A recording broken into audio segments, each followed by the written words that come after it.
Hey guys, welcome back, it's Ripe again. In today's title story, a terrible homeowner association built a brick wall in front of my door to imprison me in my own house. And by the way, please check out my podcast by searching for Ripe Stories on all major podcast platforms such as Spotify, Apple and so on to listen to exclusive stories you won't find anywhere else. The title story starts like this. So I live in this quiet little neighborhood in East Asia where things are usually pretty chill. And by the way guys, I changed this to East Asia because the OP in the original story posted way too much personal information and I don't want to dox anyone in my videos. Anyway, a homeowners association HOA suddenly popped out of the blue. Now let me tell you, none of us had ever heard of an HOA before, so we were all a bit confused. Most of us in the neighborhood did not want anything to do with this new HOA thing. I mean, why would we? We were just fine without it. But it seemed like the HOA wanted more members for some mysterious reason. They started getting pushy, constantly harassing us to join their little club. At first they tried distributing pamphlets all around the neighborhood explaining the so-called benefits of being in the HOA. But honestly, who has time to read those things? Then the HOA decided to take things up a notch. They organized a party in the HOA president's fancy garden, trying to lure us in with promises of all sorts of perks. Now, I'm not one to turn down a good party, but I had a project due in a few days, so I couldn't make it. Luckily, my next-door neighbor went and filled me in on what went down. Apparently, the HOA president seemed like a money-hungry douchebag, only interested in squeezing every last penny out of us. A classic Karen if you ask me. Heeding my neighbor's warning, I continued to refuse all offers to join the HOA. My neighbor and I were definitely in the minority when it came to this choice. It seemed like everyone else in the neighborhood was falling for the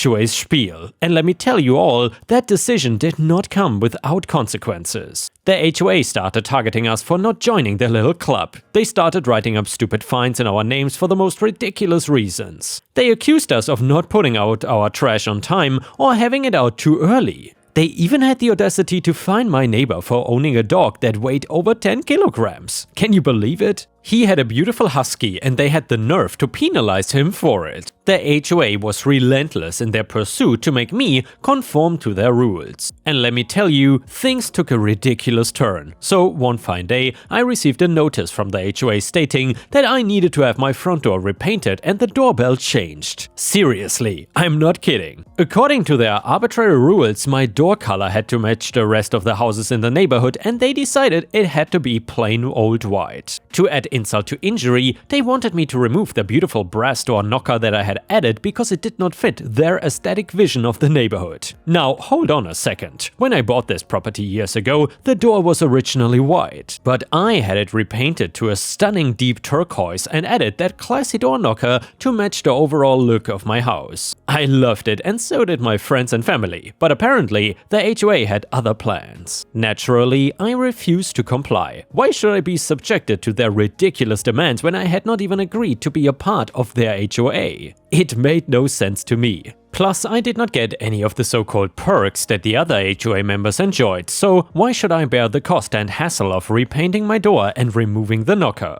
But the HOA was not ready to let me off the hook that easily. They continued to pester me, warning of severe repercussions for disturbing the peace and uniformity of the neighborhood. They were even claiming that my actions were devaluing other properties. Can you believe this audacity? When I pointed out that I was not part of the HOA and therefore should not be subjected to their rules, they had the nerve to say, and I quote, "The inside of your house belongs to you, but not the outside. The exterior should be consistent with the aesthetic of the neighborhood. We don't care what paint you use for the interior, but for things like doors and yards, we have the duty to make sure it all looks cohesive." Now here's the thing. Their argument might sound somewhat reasonable if I had actually agreed to be a part of their HOA and willingly signed up for their regulations. However, I didn't. I didn't want any part of it and I certainly didn't want to be subjected to their whims and fancies. Yet they were relentless in their pursuit of control, so the harassment continued. They started sending me more notices, threatening fines, and even going as far as taking pictures of my non-compliant door and circulating them around the neighborhood. It was like they were trying to shame me into submission. Now imagine my shock and disbelief when I stepped outside my front door one fine morning and found my view obstructed by a wall. Yeah, you heard that right, a wall.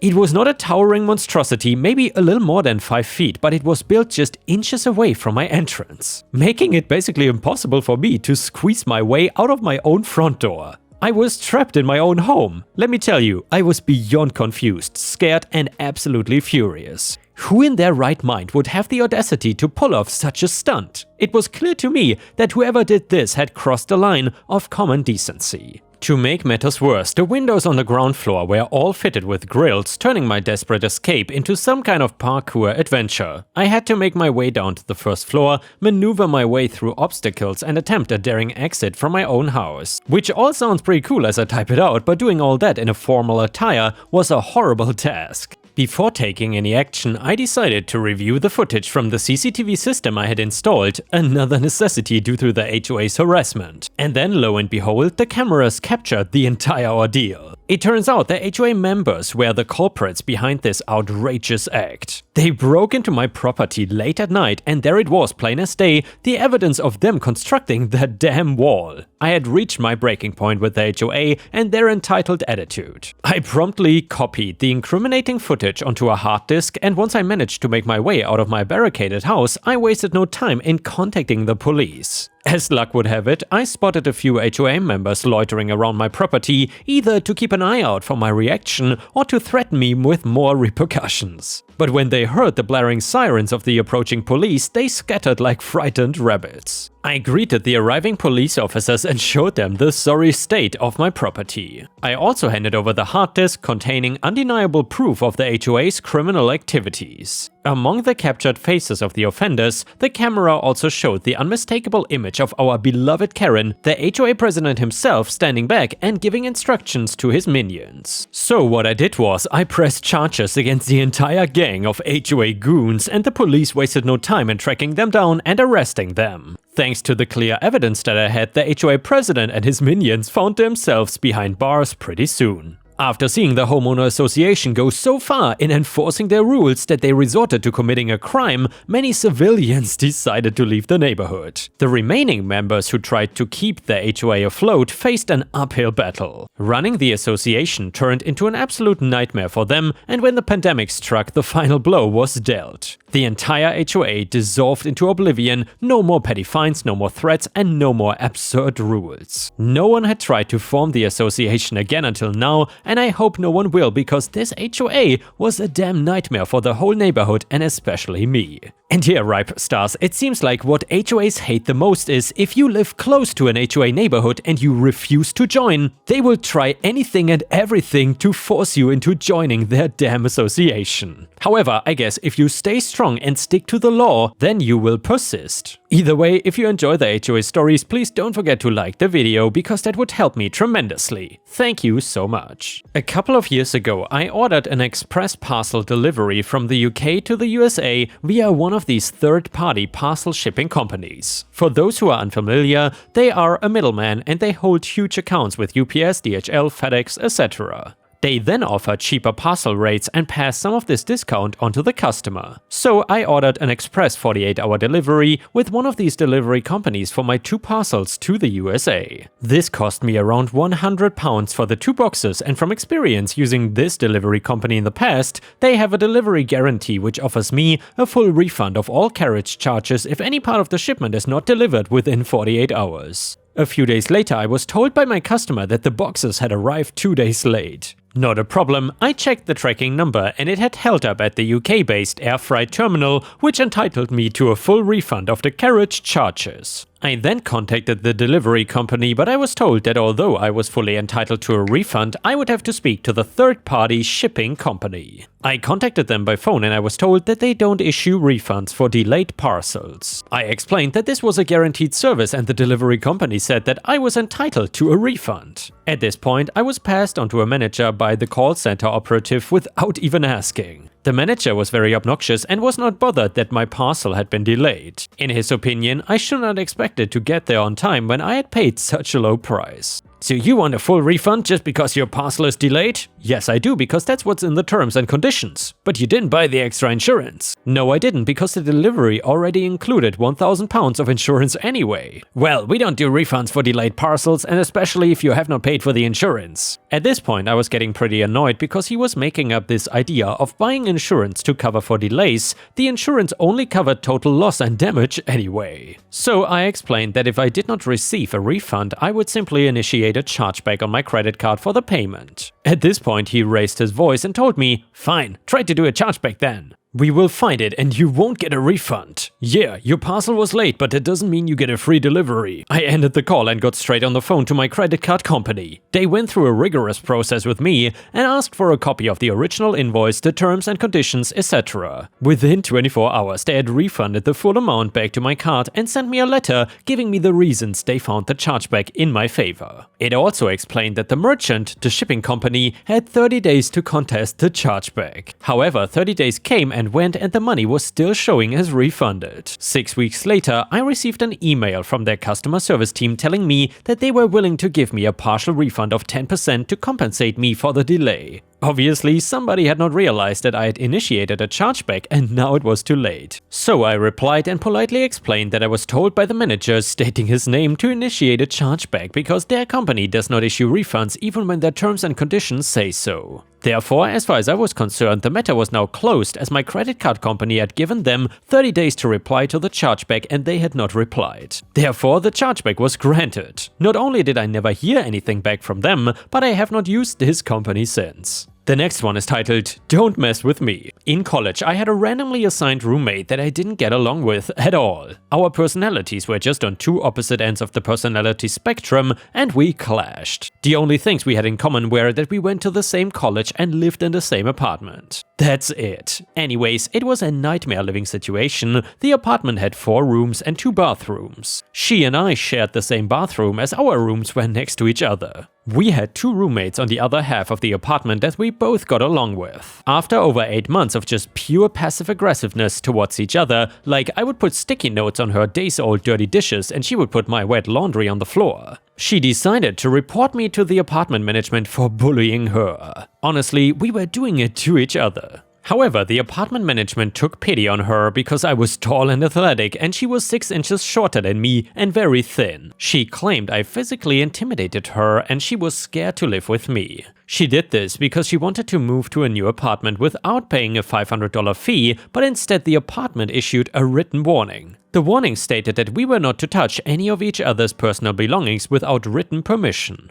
The first infraction was a $250 fine. Second infraction was a $500 fine, and a third infraction would result in eviction. I was so scared walking out of the office because I couldn't afford those fines and she had the biggest smile on her face. I knew that she would immediately report me. I went back to the apartment and she left for work. I was mortified. Then I realized she made a huge mistake. Everything communal in the apartment belonged to me and she was a super moocher. I told my other roommates what had happened and they were shocked. I asked if I could use their bathroom temporarily and they said, of course. So I immediately emptied out everything that was mine in our shared bathroom: shower curtain, toilet paper, rug, towels and soap. I grabbed my magnetic whiteboard and listed out everything in the kitchen that belonged to me, aka plates, cups, mugs, pots, pans, silverware, coffee maker, toaster, pot holder, towels, literally listed every single item. And said that she is not allowed to use any of it without my written, no texts, permission. I also drew some eyes to remind her that everyone was watching. I popped that whiteboard on the fridge and went in my room to do some homework. Later, she came home from work and had a meltdown. She screamed. Not any words, just a blood-curdling scream. In the following couple of days, her father came to the apartment to threaten me that they were getting a lawyer. She bought her first roll of toilet paper and a plastic shower curtain, but it was too much for her to handle. She went back to the main office to report my bullying once again and was instead told that she could either deal with it or pay $500 to move to a new apartment. She moved out 7 days after the warning was issued. And the next one is titled Seat Issues. So last summer I went on vacation in Greece for a whole month. It was so great to see all my friends again after a year. I am half Greek, half Dutch and have been living in the Netherlands for 5 years.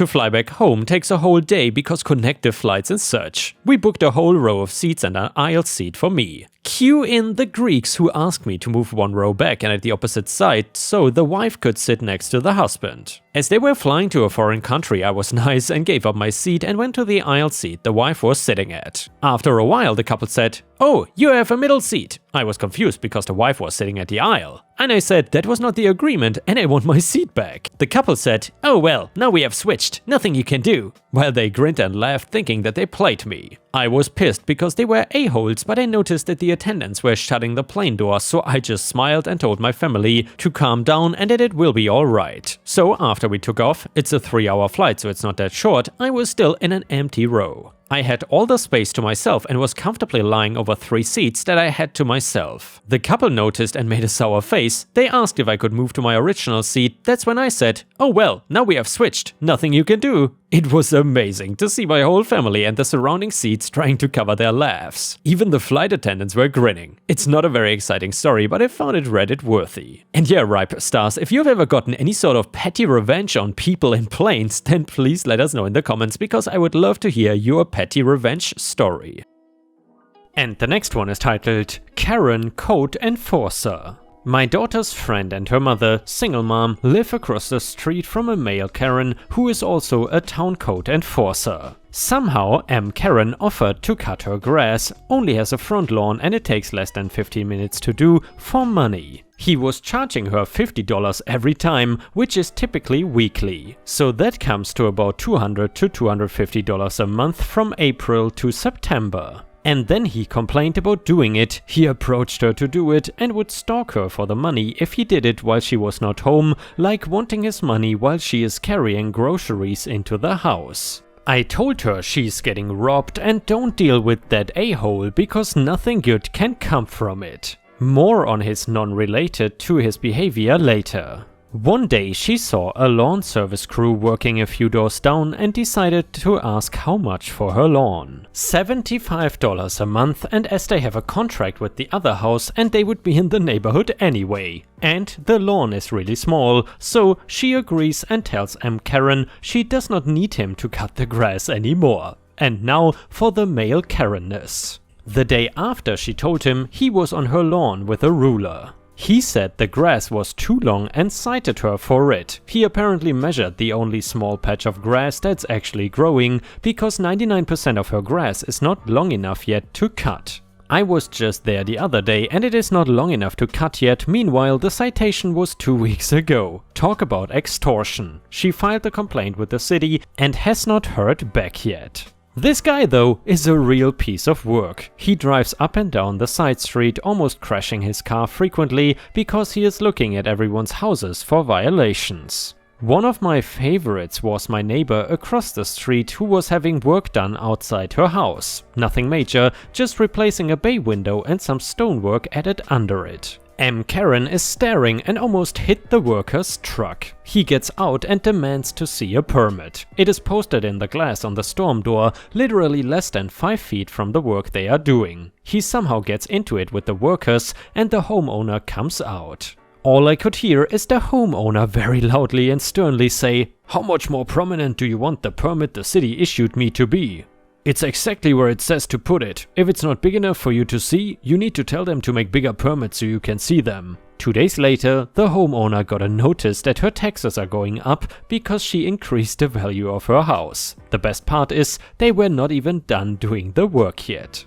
Dumb neighbors landlocked themselves and now demand I let them use my private driveway instead. The land where I live is a little bit complicated and my dumb neighbor made it even more so by selling some of his land without thinking something through. The way it is laid out is that on one side of the land is a main road and that is the only official road for any of us to access from where we are. The other side of our land is woods and then eventually a lake, so the point I want to make clear is that the main road is the only way to get anywhere by car. I have built my own little road and gated it in so that I could have a path for my truck to get from the road to my house. My neighbor had a much more basic gravel road for the same thing. That is enough for the annoying needed backstory, and we can start with what my neighbor did that made him look so stupid. He wanted to downsize and ended up selling a decent chunk of his land off to someone else. He did not keep any land though that connects to the main road, and his current path now belongs to them. He basically got himself stuck where he has no way to the main road and he is landlocked. I honestly have no idea how he managed to look at the maps and paperwork and not see this potential problem at least once. I can at least say we never actually had issues with this neighbor before. We are a very close in proximity but keep to ourselves kind of people. I assume that he thought he could use that same gravel road, but the new owners have livestock and actually got rid of it and fenced in their area. Now he was basically stuck and the only way in or out was my own road. I'm gonna be blunt in saying that I did not want this guy driving through my property, and since the gate was remote activated, he could not just manually open it up. You would think that any smart person would try to at least speak to me first, because while I did not want him using it, I might have while he figured something else out. I really don't know what he was thinking. Instead, he just showed up one night and kept buzzing to be let into the gate. I did not want to start some kind of pattern, so I ignored it and did not let him through. I don't even know how he got out, but if I go through all my thoughts, I'll be typing forever. He then got out of the car and walked to my house, yelling that I needed to let him through. I told him to get the hell off my property before I called the cops on him for trespassing. Turns out he called the cops before I could, and I had to explain the entire thing to them. They honestly had no idea what to do about the entire situation and had to call their supervisor. We went back and forth for a while before he asked, more like demanded, that I let him through this time until we can sort things out properly. He called the next day telling me that the police did not want to get involved in these kinds of disputes and would hope the two of us could come to some sort of agreement. I'll save you all the suspense because we did not come close to any agreement. He wanted full access, a remote key, and made it clear that he had no plans to figure anything else out.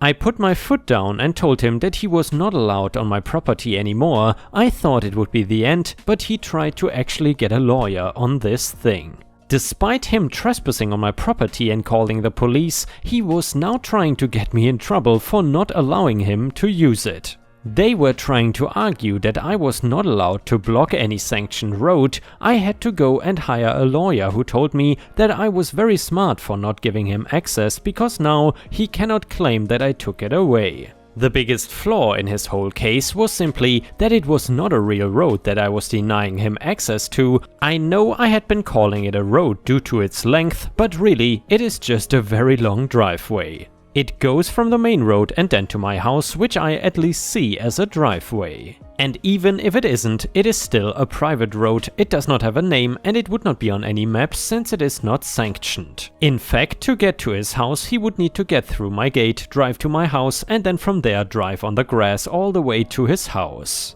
During this whole process, he was not allowed to get really in and out of his property easily, so he was staying with family in the nearby town. He kept threatening that I was going to have to pay for every day I refused him access to his land, but he really had no case. The combination of it being my gated driveway and the fact he would destroy my grass going through it meant that it was in fact mine. If he tried to go on it, I had full rights to call the police and have him arrested for trespassing. That got me angry since that is what should have happened at the start before I had to pay all of these lawyer fees. I know that I might sound harsh, but please keep in mind, he really did this to himself. He left himself with property and no way to get in and out of it. He was in control of what he sold and most likely could have given himself a small strip big enough to make a path for him to get through.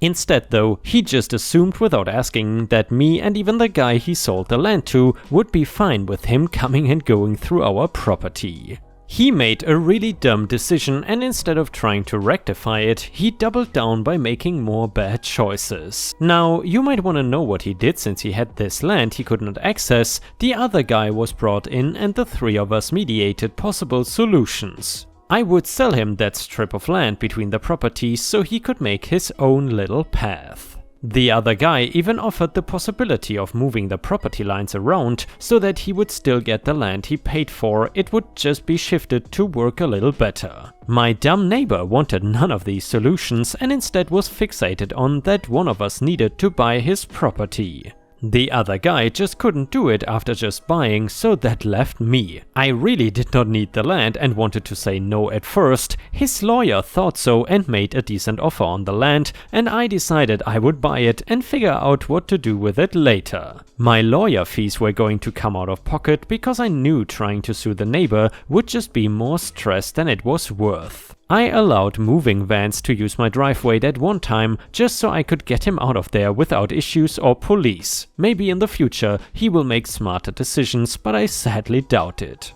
And yeah, Ripe Stars, if you still enjoy the stories about crazy neighbors, then I would really appreciate it if you could like the video and please subscribe to my channel if you haven't already. Thank you so much in advance, your support is very much appreciated and we are getting closer to 70,000 subscribers each day. Thank you so much. And with this, we have reached the end of the video. However, if you cannot get enough of my content, please check out my endless playlist, where you can find thousands of hours of content. In addition, please don't forget to subscribe to my channel to not miss any of my daily uploads. Thank you so much in advance, and I hope to see you again tomorrow.